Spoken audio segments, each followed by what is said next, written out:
All right, today we are going on an incredible journey, not out to some distant galaxy, but deep, deep inside our own bodies. We're going to explore the hidden electrical world that powers every single thing that we do. So let's start with a question that sounds like it's straight out of science fiction, but it's happening inside your head right now. How does a single thought, an idea, a memory, race down one of your nerve cells faster than a race car? What is this lightning that powers your very existence? So, what's the answer? Well, it's what we're calling the spark of thought. And you know what's crazy? It's not some super complex microchip or some mysterious energy source. The answer is actually hiding in plain sight on pretty much any nutrition label you'll ever look at: sodium and potassium.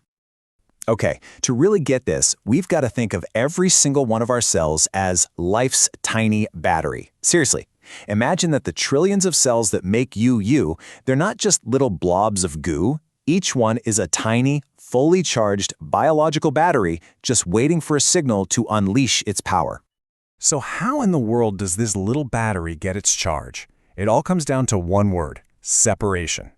Your cells work so hard to keep most of the positively charged sodium ions on the outside while keeping most of the positively charged potassium ions on the inside.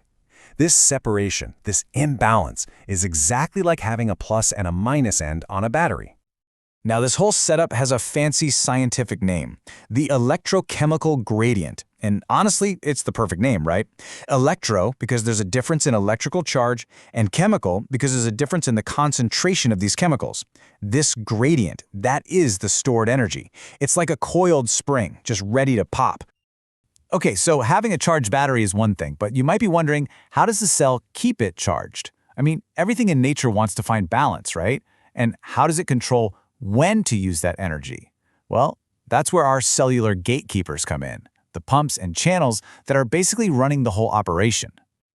I love this analogy. It's just perfect. Think of your cell as this super exclusive nightclub.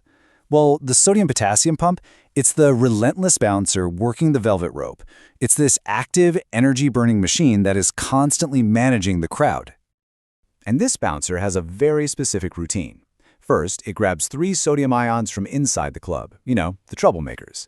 It uses a bit of energy, think of it as a little cellular effort, to change its shape, and boom, it throws them outside. Then it sees 2 potassium ions waiting patiently in line, grabs them, and lets them inside. Now pay attention to that ratio. 3 positive guys out, only 2 positive guys in. See what's happening? With every single cycle, it's making the outside more positive and building up that powerful electrical charge. But hey, a nightclub isn't just a bouncer, right? You need doors. And in the cell, these are the ion channels. You can think of them as the cell's VIP doors, only opening for very specific guests. And these VIP doors have some very strict rules. First, they are incredibly specific. A sodium channel only lets sodium through, no exceptions. Second, they're gated. They stay locked shut until the right key, like a little jolt of electricity, comes along.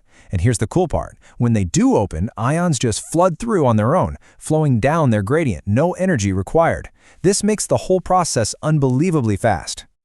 Okay, let's recap. The battery is charged. The bouncer is working. The VIP doors are ready. It's time. Let's ride the lightning and see how a nerve impulse is actually born. It all starts with one thing: a trigger.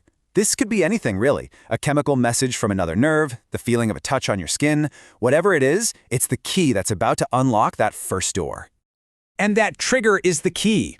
The moment it arrives, it swings open those specific sodium VIP doors. The entrance for sodium is now wide open. So what happens next? Remember all that sodium we packed outside? The stuff that's been dying to get in? Whoosh! It floods into the cell in this massive wave of positive charge. For just a split second, the inside of the cell flips from being negative to being wildly positive. That right there is the nerve impulse. It's the electrical signal. Okay, now this sudden blast of positivity inside the cell, that's the signal for the next set of doors to open. The potassium channels, which are always just a little bit slower on the uptake, finally get the message and swing open. And with their escape route now open, all those potassium ions that were crowded inside rush to get out, taking their positive charge with them. This big exit of positive ions makes the cell's charge plummet right back down, and just like that, the electrical spike is over. So, the lightning strike has passed, but now we have a bit of a mess, right? The sodium is inside, the potassium is outside, everything's in the wrong place. And this is where our trusty bouncer, the sodium-potassium pump, gets right back to work. It never stops. It just starts cleaning up, pumping sodium out and potassium back in, getting that nerve cell perfectly reset and ready to fire all over again. You know, this whole amazing process isn't just for thinking. This beautiful, intricate dance between sodium and potassium, it's really the ultimate balancing act, and it's essential for so much more about being alive. Let's take something called osmotic balance, for instance. You've probably heard that water follows salt, right? Well, by being the master controllers of where these ions go, our cells are also controlling where water goes. And that is absolutely critical to keep our cells from either shrinking up like a raisin or, bursting like a water balloon. So when you put it all together, why does this matter to you? Well, this constant, tiny dance is what powers every single thought you will ever have. It's what triggers every muscle movement, from blinking your eyes to running a marathon. It's what keeps your cells from literally exploding. It even helps you absorb the nutrients from your food.